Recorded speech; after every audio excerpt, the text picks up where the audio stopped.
Hi, this is author-philosopher Ronald E. Springer of EthicsUnderground.com here to continue the reading of Moral Armor. Chapter 8, Part 16, Non-Thought. Please hit like and subscribe before we dive in. Most of the fear-driven use abstraction improperly, if ever.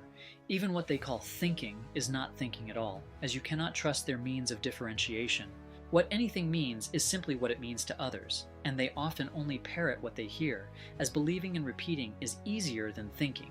Ask him what he thinks, and you'll hear the Bible says, or the newspaper says, but never his own judgment. Asking him to drop his frame and answer alone, and he is lost. A viewpoint derived not from existence, but from others' views of existence, beginning in others, does not qualify as thought or as one's opinion.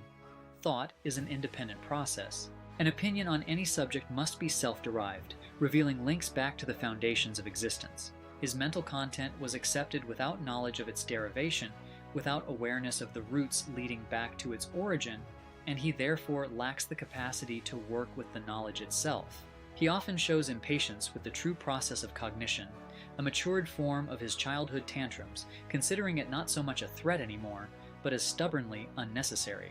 Immediate results are always the expectations of those who seek the effortless, but in trying to cut corners, he only turns off the greatest depths of his mind.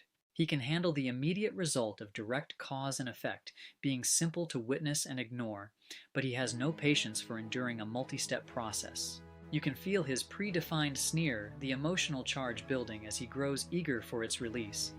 He indulges every opportunity to express contempt and won't consider any enlightenment that would substantiate its withdrawal. As the natural enemies of thought, the vast concentration of spirit murderers are limited to the lower levels of cognition. By choice, they share characteristics with early man and the tribal primitives that still exist today. Held back by will or by nature, little is possible to savages.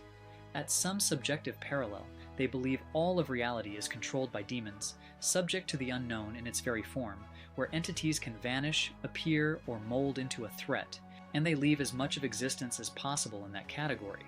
The elements above simple cause and effect for a 1 to 2 level spirit murderer are not considered to be within the capacity of man.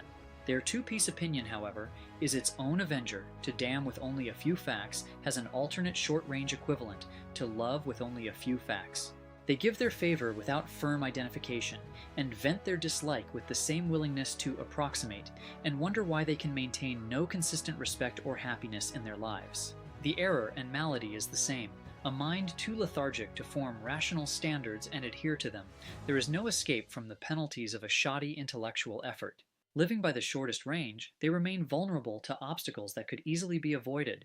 Concepts, dreams, and ideas are always impossible to those who do not seek the validation of their premises. Instead of that effort, they prefer to plant into their epistemology the possibility of the impossible, of the morally exempt, a process which forms no chain. Such an attempt is not rational, but neurotic cowardice, and only leads to further stultification. The fear-driven suffer the spotty reasoning of a selective reality to avoid effort and blame, often acknowledging its simple elements and refusing the existence of complexities. With a 50-piece puzzle in front of him, he tries to draw conclusions after he gets a few pieces.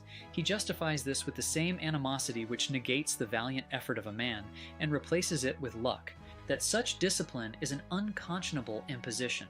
Instead, he wants everyone to pretend that the picture is complete and that he is justified to move beyond it, and he does, straight into a void.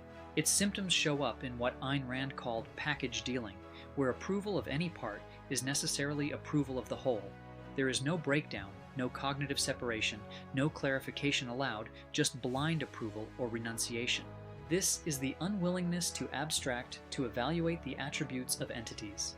A context is a setting, a background for an event. As one moves through one's knowledge tree, each new vantage point is a new context, the point from which one is looking at the world. Fear-driven man cannot follow, or just doesn't want to. The anti-conceptual mentality has reached the limit of his abstract capacity, or the limit of his tolerance for it.